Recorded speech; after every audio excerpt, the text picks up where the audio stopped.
होई ही सोही जो राम रचि राखा। क्या आप लोग जानते हैं कि भगवत गीता में भगवान श्री कृष्ण ने भी सेम बात की है यस, एक श्लोक के माध्यम से। पहले अध्याय 7 और श्लोक नंबर 22 में। तो श्लोक पढ़ते हैं हम पहले।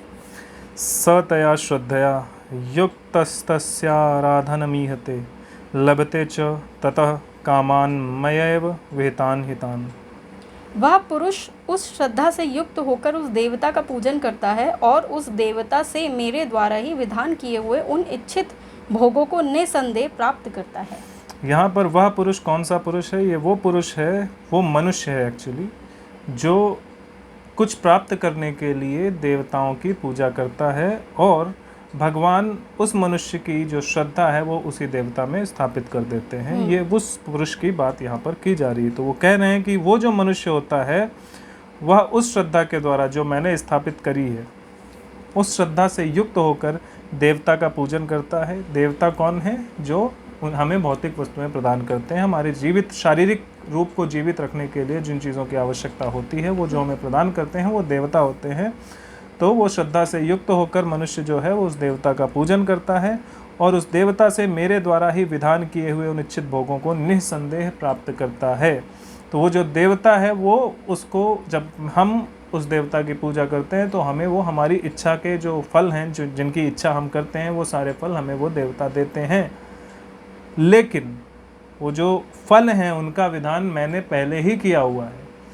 जो मनुष्य है उसे ऐसा लगता है कि अब आज उसे इस चीज़ की ज़रूरत है, लेकिन मुझे पहले ही पता था कि इस दिन इसको इस चीज़ की ज़रूरत पड़ेगी, इसलिए मैंने वो पहले से अरेंज करके रखी है। सिर्फ इसको ऐसा लगता है कि ये वस्तु की ज़रूरत मुझे अभी है और वो मांगता है, और मैंने जिस देवता को उस डिपार्टमेंट में रखा हुआ है कि भाई इसको इस समय ज़रूरत पड़ेगी, इसको दे देना, वो उसको उस समय वो फल दे देते हैं। तो ये पहले से ही प्री डिसाइडेड है।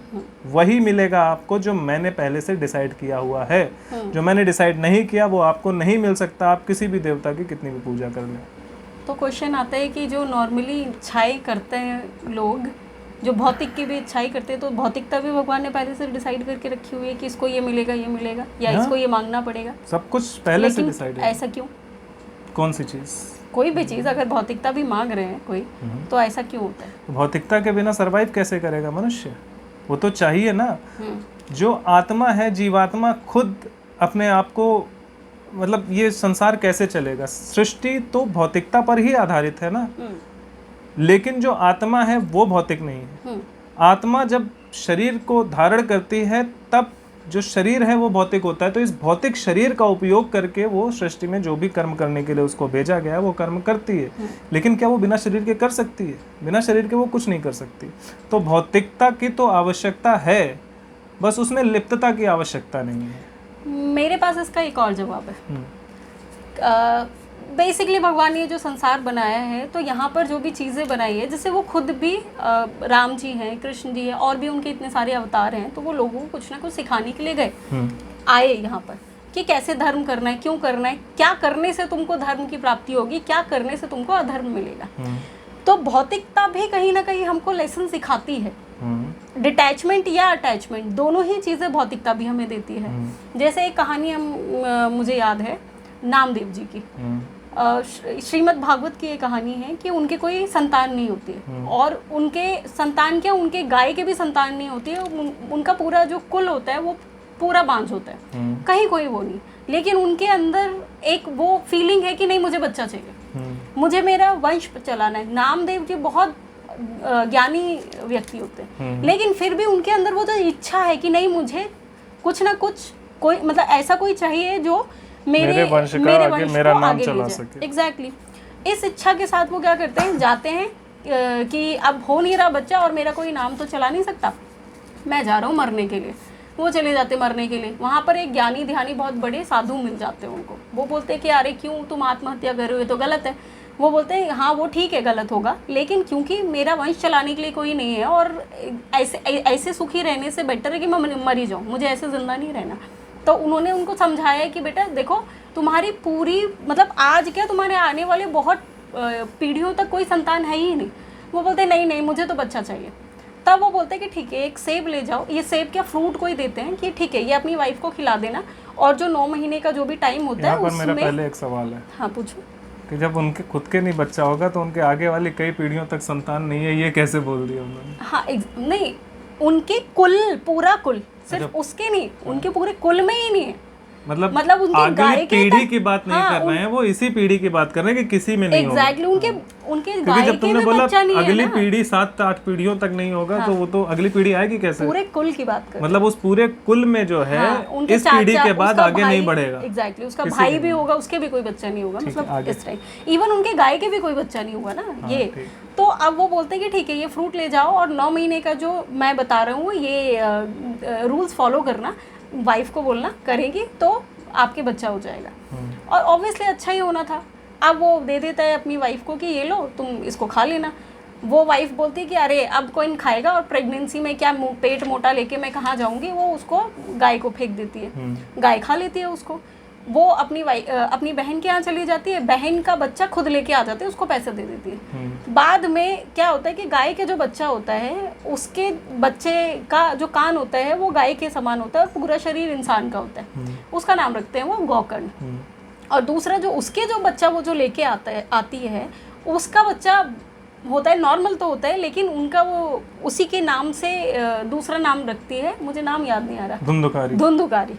धुंधुनी उसकी वाइफ का नाम होता है, तो धुंधुकारी अपनी उसका नाम रखते हैं। अब वहाँ पर होता क्या है कि धुंधुकारी जैसे ही वो बड़ा होता है तो वो गलत औरतों के चक्कर में पड़ जाता है, उनके लिए चोरियां करना, उनके लिए घर से ही चोरी करके ले जाता है। बेसिकली उसका बाप इतना परेशान होता है बाद में जाके, वो जो नामदेव थे इतना परेशान होते हैं कि वो खुद ही जाके सुसाइड कर लेते हैं। और दूसरी तरफ उनकी जो माँ होती है वो भी मर जाती है, बोलती है ऐसे औलाद से तो बेटर कि मेरे औलाद ही ना हो। तो यहाँ पर वो सिखा रहे हैं कि जो चीज़ तुम्हारे नसीब में नहीं है आप उसके पीछे मत पड़ो, क्योंकि उसका परिणाम तुमको भोगना ही पड़ेगा और वो हमेशा नेगेटिव होगा। क्योंकि वहाँ अब ये इच्छा तो भगवान की ही थी ना, तभी तो उनके घर में ये सब चीज़ हुई। तो यहाँ पर दूसरों को लेकिन वो सिखा रहे हैं। इच्छा, जब हम बात करते हैं ना कि भगवान जो कुछ होता है ईश्वर की इच्छा से होता है, इसको बहुत अच्छे से समझने की जरूरत है। समझाओ। कि ईश्वर की इच्छा से होने का मतलब है कि ईश्वर को पता है कि ये होना है और ईश्वर उसको होने देते हैं। ये है इच्छा का मतलब। वो नहीं चाहते कहीं अधर्म हो, वो कभी नहीं चाहते कि कहीं अधर्म हो, लेकिन उनको पता है कि यहाँ अधर्म होगा और वो उसको होने देते हैं कि क्योंकि उन्होंने हमें स्वतंत्र करके भेजा है कि अधर्म से लड़ने की जिम्मेदारी हमारी है, धर्म की स्थापना हमें करना है मनुष्यों को, इसलिए वो उसको होने देते हैं। तो उनकी इच्छा से वो हो रहा है, मतलब उनके ऐसा नहीं कि उसको रोक नहीं सकते, वो जानते हैं वो रोक सकते हैं लेकिन वो फिर भी रोकते नहीं, इसलिए कहा जाता है कि वो उनकी इच्छा से हो रहा है। इसका मतलब ये नहीं कि वो चाहते हैं कि ऐसा। भगवान की इच्छा से तो हो रहा है, वो मैंने नहीं बोला, लेकिन वो जो इंसान की इच्छा बनी, मैं उसकी बात कर रही हूँ कि इंसान की इच्छा भगवान की इच्छा थी तभी तो हुआ ये सब। लेकिन वो इस पीछे की लीला का पर्पस क्या था कि लोगों को ये समझाना कि कई बार तुम्हारी इच्छाएं तुम्हें गर्त में डाल सकती हैं। जो चीज़ नहीं है, जो चीज़ तुमको नहीं मिल रही है उसके पीछे मत भागो, वो तुमको नेगेटिव तरीके से मतलब गलत मार्ग पे ही लेके जाएंगे। और तो तुम्हारा विनाश ही होगा लास्ट में जाके। तो जो आपकी इच्छा है वो इच्छा अगर पूरी नहीं हो रही है तो आप समझिए कि ये ईश्वर की इच्छा है। एग्जैक्टली राइट, यही कहना चाह रही हूँ। ये आपको करना है, वो अगर पूरी नहीं हो रही है, लेकिन अगर उसके बाद भी आप उसे प्राप्त करने की कोशिश करते हैं, सारे जतन लगाते हैं, तो और उसके बाद वो आपको प्राप्त हो जाती है, तो ये जान, और वो प्राप्त होना धर्म के लिए नहीं अधर्म के लिए है। अगर ऐसा है तो भी वो ईश्वर की इच्छा से हो रहा है। लेकिन ये इच्छा का मतलब क्या है यहाँ पर कि ईश्वर जानते हैं कि ये होगा और इसका रिजल्ट क्या होगा, लेकिन वो उसको होने दे रहे हैं। तो ईश्वर की इच्छा से होने वाले कर्म 2 प्रकार के हैं। एक, आपको कुछ प्राप्त नहीं हुआ जो आप सोचते थे कि आपको मिलना चाहिए, वो आपको इसलिए नहीं होगा कि ईश्वर नहीं चाहते ये आपको मिले, क्योंकि इसकी आपको ज़रूरत नहीं है। आपको तो लग रहा है इसकी आपको ज़रूरत है, बट एक्चुअल में आपको ज़रूरत नहीं है, इसलिए ईश्वर आपको ये नहीं दे रहे हैं। ये उनकी इच्छा है, वो चाहते हैं कि आपको ना मिले। दूसरा केस ये है कि आपको कोई ऐसी वस्तु मिल जाती है जिसको मिलने के बाद अधर्म होना है, आप अधर्म करने वाले हो या उससे कुछ सृष्टि का बुरा होने वाला है, वो भी भगवान की इच्छा से हो रहा है। लेकिन ये वो इच्छा नहीं है जो उन्होंने इच्छा जाहिर, वो जो चाहते हैं वो इच्छा नहीं है। ये वो इच्छा मतलब उनकी नॉलेज में होते हुए ये हो रहा है, उन्हें पता है ये हो रहा है, उन्हें पता है इसका रिजल्ट क्या होगा, लेकिन वो उसको होने दे रहे हैं, मतलब वो उसको रोक नहीं रहे। तो ये दो तरह की इच्छाओं की बात होती है जब हम ये बोलते हैं कि भगवान की इच्छा से सब कुछ हो रहा है। तो एक कि वो चाहते हैं ये हो, एक कि वो ये उसको होने देते हैं, चाहते नहीं लेकिन होने देते हैं, लेट इट बी। लेकिन जो होने देते हैं वही तो हमें प्रेरणा देते हैं ना कि ये गलत है या सही है, कैसे है। हाँ, अल्टीमेट पर्पस वही है। क्योंकि रावण की औकात तो नहीं थी कि वो सीता जी का हरण कर ले, होने लेकिन वो होने दिया ना भगवान ने कि सीता जी का हरण हो गया। क्योंकि लास्ट में वो सिखाना था कि कैसे तुम ज्ञानी होके भी एक, जब आप कोई नीचता वाला काम करते हो, कुकृत्य करते हो, आप कितना भी वेद शास्त्र पढ़ लो, लेकिन अंदर से जब आप शुद्ध नहीं हो, आपकी बुद्धि शुद्ध नहीं है, आपका मन चित्त शुद्ध नहीं है, तो फिर क्या होगा, वो तुमको गर्त में ही ले जाएगा। वो गलत, उसका जो रास्ता है वो भी गलत होगा। मतलब बेसिकली शास्त्र पढ़ना और उसको अपने अंदर उतारना, ये दो अलग चीज़ें हैं जो कि रावण ने नहीं की। उसने पढ़ सब लिया, उसको बहुत सिद्धियाँ होंगी, लेकिन उसने अपने आचरण में उतारा नहीं उनको, उसी का फल उसको भोगना पड़ा। और वहाँ पर वो, जैसे हमने पहले भी डिस्कस किया था कि लक्ष्मण जी को ये बोला ना कि देख, इतना बड़ा ज्ञानी, सब कुछ है इस बंदे के पास, लेकिन कैसा पड़ा हुआ है नीचे, मरा हुआ। तो इनसे सीखो कि तुमको क्या नहीं करना है। वो होने दिया ना भगवान ने, वो भी तो लीला ही थी। तो ये बता रही थी मैं उस टाइम। हाँ, तो बस वही मुझे वही क्लैरिफाई करना था कि जब इच्छा की हम बात करते हैं तो हम ये ना कहें, जनरली लोग यही बोलते हैं कि तो ऊपर वाले की इच्छा से सब होता है, तो ये गलत काम क्यों होने देता है, ये क्यों करता है? क्योंकि वो करता नहीं है, वो करता नहीं है, करते तो आप हो। एग्जैक्टली। वो सिर्फ होने देता है। क्यों? क्योंकि उसने हमें भेजा है कि ये जो गलत काम आप ना करो, सही काम करो। तो ये हमारी जिम्मेदारी है कि हम उसको ना होने दें। वो होने देंगे। वो कब आएगी वो सिचुएशन जब वो उसको नहीं होने देंगे? जब वो इस स्थिति में आपका समाज पहुंच जाएगा कि अब सब कुछ बर्बाद होने वाला है, ख़त्म होने वाला है। हमारे लिए सब कुछ बर्बाद कब होता है? जब हमारे परिवार का कोई सदस्य मर जाता है या कुछ होता है। लेकिन भगवान के लिए सब कुछ खत्म कब होने वाला होगा? जब पूरी सृष्टि का विनाश होने का समय आ जाएगा, तब वो इस पे इंटरफेयर करते हैं। वो इतनी जल्दी इंटरफेयर नहीं करते, क्योंकि उनके लिए तो ये सत्य नहीं है ना। ये तो आपके और हमारे लिए सत्य है। ये भौतिकता क्या है, ये शरीर क्या है, उनको क्या फ़र्क पड़ता है इससे? उनको कोई मतलब नहीं है इससे। उनको क्या है, हम पे लोग सोचते हैं कि ना भगवान को दया नहीं आती। भगवान को दया क्यों आएगी? ये सत्य है ही नहीं। हमको और आपको लग रहा है, इसलिए हमें लगता है कि उन्हें दया आनी चाहिए। मनुष्यों को दया आती है, भगवान को दया क्यों आएगी? उनके लिए जैसे आप हो, जैसे मैं हूँ, वैसे उनके लिए मुर्गा भी है, बकरा भी हो, कट रहे हैं, उनको क्या दया आती है? जब उस पर नहीं आती तो तुम पे क्यों आएगी? क्योंकि for him it is. But आप ये आइडेंटिफाई कैसे कर सकते हो कि उनको दया नहीं आती है? ये भी तो है ना। पॉइंट ये है कि जब उन्होंने बताया, पहले ही बताया है कि मैं इन सब भौतिक चीज़ों से परे हूँ, निर्गुण हूँ मैं। इसके अलावा एक चीज़ और बताइए कि जो तुम करोगे वही तुमको मिलेगा। एग्जैक्टली। ये कर्म फल है बेटा, कर्म फल है। मैं कुछ करता ही नहीं उसमें। हाँ, तो वही है ना। तो उनको अगर कोई ये सोचता है कि उनको गुस्सा आ रहा है, उनको दया आ रही है, या उनको आपसे बड़ा प्रेम हो रहा है, उनको कुछ नहीं हो रहा। कुछ नहीं हो रहा। एग्जैक्टली। वो सब कुछ सिस्टम बना हुआ है। वो आपको सब कुछ महसूस हो रहा है, उन्हें कुछ महसूस नहीं होता। उनको किसी चीज़ से फर्क नहीं। वो सिर्फ डिसीजन लेते हैं, महसूस नहीं करते। वो बुद्धि से डिसीजन लेते। He knows what to do. उनको कुछ भी महसूस होने की ज़रूरत नहीं। उनको ना दया आने की ज़रूरत है, ना किसी का खून दिखने की ज़रूरत। उनके लिए सब नॉर्मल है, बिकॉज सब कुछ उनके ही अंदर है। और एक चीज़, जहाँ कर्म फल का सिद्धांत आता है, वहाँ पर भगवान फिर तुमको ये भी तो बता रहे हैं कि मनुष्य स्वतंत्र है, जो भी कर्म करेगा। अगर भगवान ही उंगली करने लगेंगे, नहीं नहीं बेटा ऐसे नहीं, तुमको ये हम करने ही नहीं देंगे, तो फिर तुम स्वतंत्र कहाँ रहे? मनुष्य को तो स्वतंत्र छोड़ा हुआ है ना उन्होंने कर्म करने के लिए।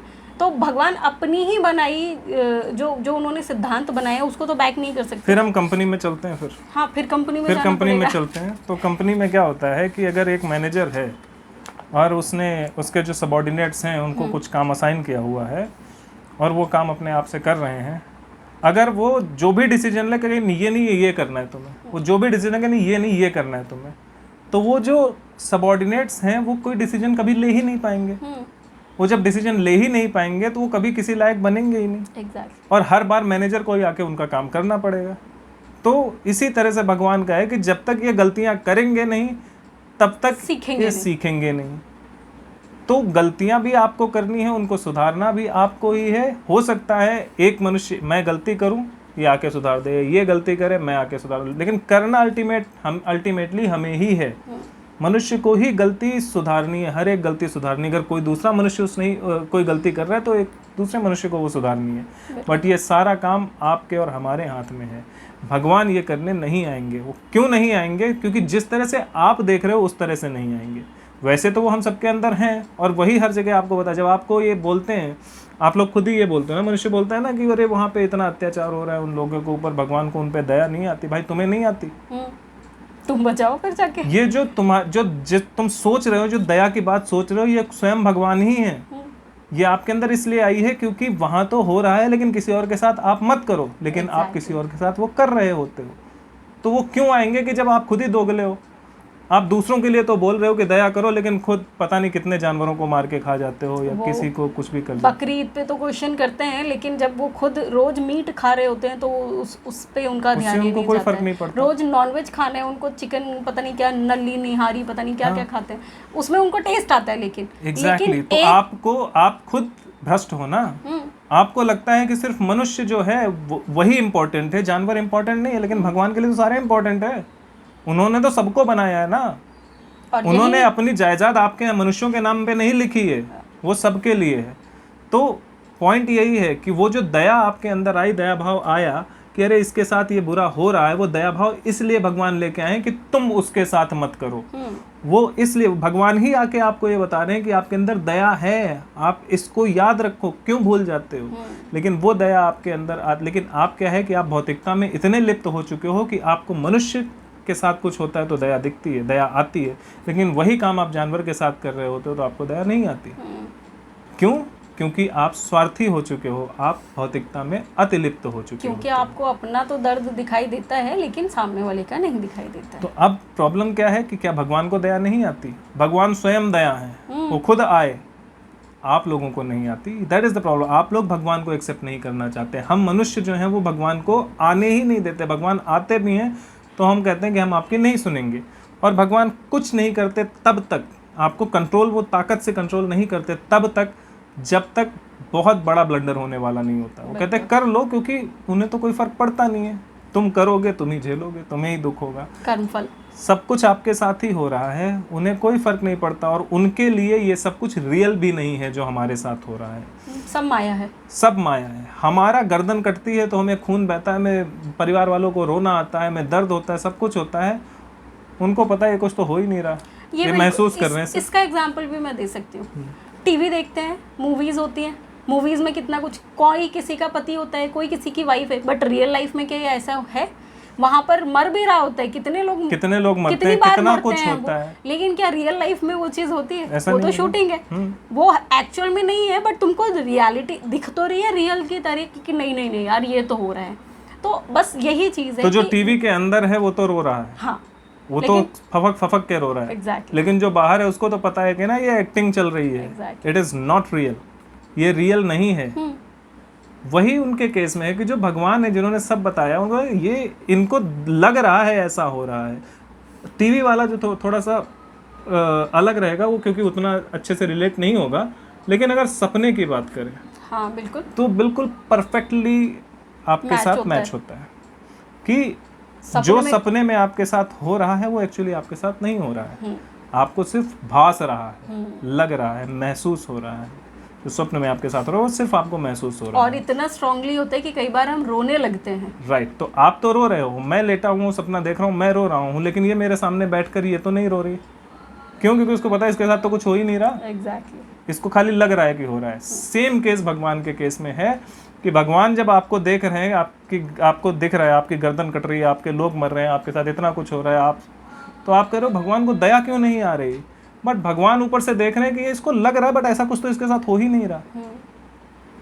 दैट इज व्हाट हम जिसके बारे में यहाँ पे बात करना चाहते हैं कि जब हम ये बोलते हैं ना कि भगवान कुछ करते क्यों नहीं, भगवान ही सब कुछ करते हैं और भगवान सब कुछ होने देते हैं। जो कुछ अच्छा आपके जीवन में हो रहा है वो सब भगवान करते हैं, जो कुछ बुरा आपके जीवन में हो रहा है वो सिर्फ भगवान होने दे रहे हैं। क्यों? क्योंकि उसको ना होने देने की जिम्मेदारी आपकी है। तो सब कुछ जो कुछ भी इस दुनिया में होता है वो ईश्वर की इच्छा से ही होता है। यही बात भगवान राम ने कही थी, नहीं रामचरितमानस ने किसी और ने कही थी कि हो ये सोई जो राम रचि राखा, तुलसीदास जी ने कही थी, शिव जी ने कही थी। अच्छा, शिव, हाँ, तुलसीदास जी ने लिखा था रामचरितमानस। शिव जी ने कही थी कि होई सोई जो राम रचि राखा, कि होगा वही जो राम ने रचा हुआ है, जो राम की इच्छा से होना है वही होगा। वही कृष्ण भगवान यहाँ पर बोल रहे हैं कि देवता आपको जो कुछ भी देंगे वो मेरे ही किए हुए विधान से देंगे। जो कुछ मैंने आपको मिले वो डिसाइड किया हुआ है, वो सिर्फ उतना ही दे सकते हैं। जो कुछ मैंने डिसाइड किया हुआ है कि आपको ना मिले वो आपको नहीं मिल सकता। अगर आपने हवाई जहाज़ बनाया है तो ये मैंने डिसाइड किया था कि आप बना सको, क्योंकि अगर मैं जिस जिस चीज़ की ज़रूरत उसके लिए पड़ती है, अगर फ्यूल की ज़रूरत पड़ती है, अगर वो मैं नहीं देता तो कैसे बनाते? अगर लोहे की ज़रूरत पड़ती है, अगर वो मैं नहीं बनाता तो आप कैसे बनाते हैं हवाई जहाज़? अगर स्टीम इंजन की ज़रूरत पड़ती, स्टीम को वो प्रॉपर्टी में नहीं देता तो आप कैसे बनाते हैं हवाई जहाज़? बिल्कुल। तो हर चीज़ मेरी इच्छा से हो रही है, मैंने डिसाइड किया हुआ है कि ये इनको इस समय ज़रूरत पड़ेगी, इसलिए ये आप उसको यूज़ कर पा रहे हो। अदरवाइज आप नहीं कर सकते। आर्टिफिशियल इंटेलिजेंस अगर आज बना हुआ है तो वो इसलिए बना हुआ क्योंकि भगवान चाहते थे वो बने। अगर वो आपको ही इंटेलिजेंस नहीं देते तो आप आर्टिफिशियल इंटेलिजेंस कैसे बनाते? एग्जैक्टली, राइट, सबसे बड़ी बात। और वो जो उसमें रेयर अर्थ मटेरियल्स लगते हैं, वो अगर मटेरियल्स ही नहीं बनाए होते तो आप कैसे बनाते? तो एवरीथिंग, जो कुछ भी कहीं भी आपको प्राप्त हो रहा है वो सिर्फ इसलिए प्राप्त हो रहा है क्योंकि भगवान चाहते हैं वो आपको प्राप्त हो। उनको पता है, उन्होंने डिसाइड किया हुआ है कि इस टाइम पे ये चीज़ आपको मिलेगी, इसलिए वो आपको मिल रही है। आपको सिर्फ लग रहा है कि ये आपने खुद बनाया है, प्राप्त किया है, बट वो ऑलरेडी सब कुछ है। आप सिर्फ क्लब कर रहे हो एक दूसरे को। That's it. बिल्कुल। अगला श्लोक भी पढ़ लेते हैं, इसी से रिलेटेड है। श्लोक नंबर 23 है। यह है अंतवत्तु फलम तेषाम तद्भवत्यल्पमेधसाम देवान देव यजो यान्ति मद्भक्ता यान्ति मामापि। परंतु उन अल्प बुद्धि वालों का वह फल नाशवान है तथा वह देवताओं को पूजने वाले देवताओं को प्राप्त होते हैं, और मेरे भक्त चाहे जैसे भी मुझे भजे अंत में मुझको ही प्राप्त होते हैं। तो यहाँ पर भगवान ने पहले ही उन लोगों को अल्प बुद्धि वाला बोल दिया है, जो कि सिर्फ कामनाओं की इच्छा करते हैं। किन लोगों को? जो सिर्फ कामना के अपनी भौतिक इच्छाओं की पूर्ति के लिए जो सिर्फ किसी भी देवता या ईश्वर की पूजा करते हैं। क्योंकि और है क्यों ऐसा? भौतिकता पे इतना फोकस क्यों है भगवान का कि वो अल्प बुद्धि वाले जो भौतिकता को प्राप्त? क्योंकि भौतिकता लिमिटेड है, आप एक टाइम के लिए ही खुश रह सकते हो उस भौतिकता से। I have an answer. बताओ। इसलिए कह रहे हैं कि ये अल्प बुद्धि वाले हैं जो भौतिकता को प्राप्त करते हैं, क्योंकि वो तो तुम्हें वैसे भी मिलना ही था। क्योंकि ये तो मैंने पहले ही विधान किया हुआ है। हाँ। तुमको मांगना वो चाहिए जो परम शांति है, आध्यात्म मांगना चाहिए, मुझे मांगना चाहिए, तो आपके जीवन में शांति आएगी। भौतिकता तो मैंने पहले डिसाइड की हुई कि आपको मिलनी है। मिलना वही है जो मैं चाहता हूँ, तो उसके ऊपर एक भी एक्स्ट्रा चीज नहीं मिल सकती है। एग्जैक्टली। तो आपको मिलनी है। चाहे आप उसको मांगे चाहे ना मांगे, इन बोथ द केसेस आपको मिलेगा वही जो मैं चाहता हूँ। तो वो मिलना ही है। हाँ, वो आपको मिलना ही है। हाँ। इसलिए वो बोल रहे हैं कि वो अल्प बुद्धि वाले हैं जो वो मांग रहे हैं जो उन्हें ऑलरेडी मिलना है। एग्जैक्टली। राइट। अगर मुझे पता हो कि अभी ये खाना बना के थोड़ी देर में मुझे देने वाली हैं, और मैं इनको बोलूँ अरे खाना बना दे यार, मैं तेरा धूप बत्ती जला रहा हूँ, अगर बत्ती प्लीज खाना बना के दे दे, तो मैं मूर्ख हूँ। क्योंकि वो तो मिलना ही है। और दिख रहा है कि खाना बन रहा है, तो फिर मैं मांगना क्या है? राइट। और टाइम से पहले अगर मिल भी गया तो कच्चा ही मिलेगा, क्या फायदा होगा उसका? एग्जैक्टली। नाउ अब इसको थोड़ा सा और आगे बढ़ा के ले जाते हैं। तो अब मैं कहीं बाहर से आता हूँ और मैं घर आने के बाद या बाहर से ही फोन वोन करने लग जाता हूँ, प्लीज़ यार खाना बना दो, या घर आके धूप बत्ती जला रहे कुछ भी करने लग जाता हूँ। कब मैं ऐसा करता हूँ? अगर मुझे विश्वास नहीं हो इन पे कि ये खाना बना के मेरे लिए इन्होंने तैयारी करके रखी होगी। अगर मुझे पता है कि इन्होंने मेरे लिए खाना तैयार करके रखा हो, because she cares for me, उनको फ़र्क पड़ता है, तो मैं ये सब काम नहीं करूँगा। ये क्या है? विश्वास है। तो अगर मुझे इन पे विश्वास है कि ये मुझे खाना जब ज़रूरत होगी तब दे देंगी, तो मैं इनके बार बार फ़ोन नहीं करूँगा, इनको कुछ नहीं बोलूँगा, आराम से मस्त जहाँ हूँ वहाँ रहूँगा, और जब आऊँगा तो मुझे वैसे भी मिल ही जाएगा। सेम केस भगवान के साथ है कि जब आपको विश्वास है भगवान पे, सच में श्रद्धा है कि भगवान जब मुझे जो ज़रूरत होगी वो दे ही देंगे, तो आप ये देवताओं की पूजा धूप बत्ती नहीं जलाओगे, क्योंकि वो तो होना ही है। आपको पता है कि भगवान खुद ये सब करेंगे, उन्होंने जन्म दिया है तो वो सब कुछ देंगे, इसीलिए उन्होंने हमें यहाँ पर भेजा, और इसीलिए उन्होंने देवता रखे हुए हैं कि ये चीज़ प्रोवाइड कराओ। भौतिकता उन्होंने बनाई ही इसीलिए कि आपको ज़रूरत है, आप उसको यूज़ करोगे, और वो जहाँ ज़रूरत होगी वो आपको मिलेगी। यहाँ पर एक चीज़ और है कि ऐसा नहीं कि फिर वो देवताओं की पूजा नहीं करेंगे, बट ये है कि अपने भौतिकता को प्राप्त करने के लिए वो देवताओं की पूजा नहीं करेंगे, बल्कि वो परम शांति को प्राप्त करने के लिए किसी भी माध्यम को चुन सकते हैं। चाहे वो देवताओं की पूजा हो सकती है, किसी की भी पूजा हो सकती है। ऐसा वो नहीं है कि देवता, क्योंकि देवता की पूजा करना खराब नहीं है, वो भी तो तुमको श्रद्धा ही दे रहे हैं ना, जैसे भगवान ने पहले इसके बारे में बताता हूँ कि जैसे सूर्य देवता है, राइट, कि भगवान है? दोनों ही है, तो देवता है, भगवान भी है, भगवान ही तो देवता है। नहीं तो जैसे जो लोग बताते हैं उसके हिसाब से कौन देवता कौन है और कौन ऐसा कौन सा देवता है जो भगवान नहीं है? नहीं, ऐसा कोई देवता होगा जो हमारे मतलब चंद्रमा पंडित लोग बताते हैं या वो लोग बताते हैं? हाँ, राहु केतु कहाँ से देवता होगा? देवों में तो आते हैं, लेकिन जो 9 देवता होते हैं जैसे देवता जैसे इंद्र है, वो क्या भगवान है? स्क्रिप्चर्स के हिसाब से देवता है, सिर्फ देवता है।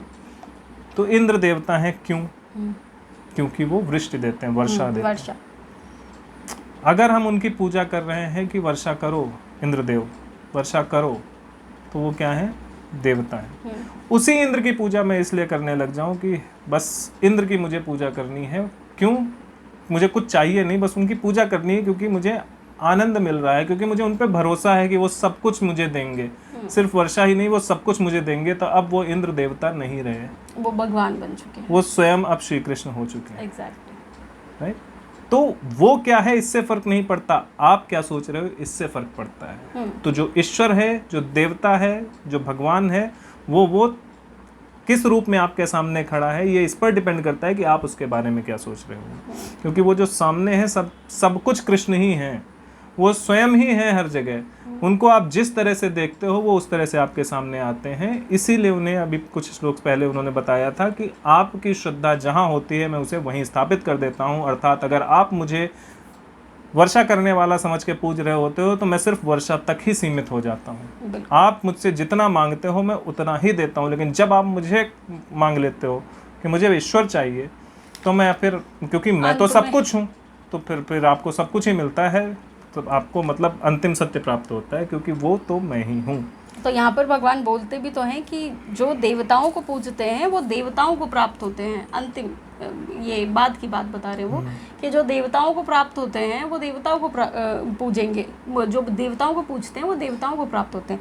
लेकिन जो मुझे पूजता है, मेरा जो भक्त है, वो कैसे भी पूजे, चाहे वो देवताओं के थ्रू जाए या बिना देवता के थ्रू जाए, वो जाएगा मेरे पास ही, और वो लास्ट में मुझ में ही विलीन हो जाएगा। राइट। तो जो इंद्र को कृष्ण समझ के पूज रहा है, मतलब कुछ मांग नहीं रहा, सिर्फ भगवान समझ के पूज रहा है, वो उसको भी कृष्ण ही मिलेंगे। ये कहने का मतलब है। और इसमें एक लाइन और बोली है जो मिस हो गई थी, तुम जब बता रही थी, मैंने उसको नेक्स्ट होने दिया, कि अल्प बुद्धि वालों का वह फल नाशवान है। जो देवता की आप पूजा कर रहे हो, क्यों कर रहे हो? कुछ प्राप्त करने के लिए, जो आपको ऑलरेडी मिलना था। और वो जो कुछ भी भौतिक चीजें आपको प्राप्त हो रही है वो एनीवेज नाशवान है। exactly. ये तो बिल्कुल क्लियर है। अगर ये बात भी ना समझ आए तो इट इज बिल्कुल। आज आप गाड़ी मांग रहे हो तो गाड़ी कभी ना कभी खत्म होगी, और गाड़ी के अगर खत्म भी ना हो तो तुम्हें, अगर तुमने आज बाइक मांगी तो कल वो इच्छा तुम्हारी कम हो जाएगी। वो गाड़ी रहेगी, बाइक रहेगी, लेकिन वो इच्छा खत्म हो जाएगी, फिर दूसरी इच्छा क्रिएट हो जाएगी। exactly. तो इच्छाएं भी तो नाशवान ही है। वो भी ट्रांसफर होती रहती है, बड़े में और ज्यादा और ज्यादा और ज्यादा। राइट। जितना भी कुछ भौतिक आप मांग रहे हो वो सब कुछ नाशवान है। और नाशवान वस्तु आप मांग रहे हो, इसलिए आपको अल्प बुद्धि कहा जा रहा है। exactly. और फिर उसके बाद वो ये क्लैरिफाई कर रहे हैं कि जो देवताओं को पूजते हैं वो देवताओं को प्राप्त होते हैं। अर्थात जो किसी भी नाम या रूप को कुछ प्राप्त करने के लिए पूजते हैं, उनका जीवन सिर्फ प्राप्त करने तक ही, उस वस्तु तक ही सीमित रह जाता है जो प्राप्त करने के लिए वो पूज रहे हैं। लेकिन जो मुझे पूज रहे होते हैं, किसी भी नाम या रूप को लेकर वो पूज रहे हों, वो जो सिर्फ मुझे पूज रहे होते हैं, कुछ पाने की इच्छा ना रखते हुए, वो मुझे प्राप्त होते हैं। बिल्कुल। तो ये हो गया है श्लोक नंबर 23। तो आज हम श्लोक नंबर 23 तक ही करेंगे। श्लोक नंबर 24 से हम अगले वीडियो में बात करेंगे। तो तब तक के लिए जय श्री राम। जय श्री राम।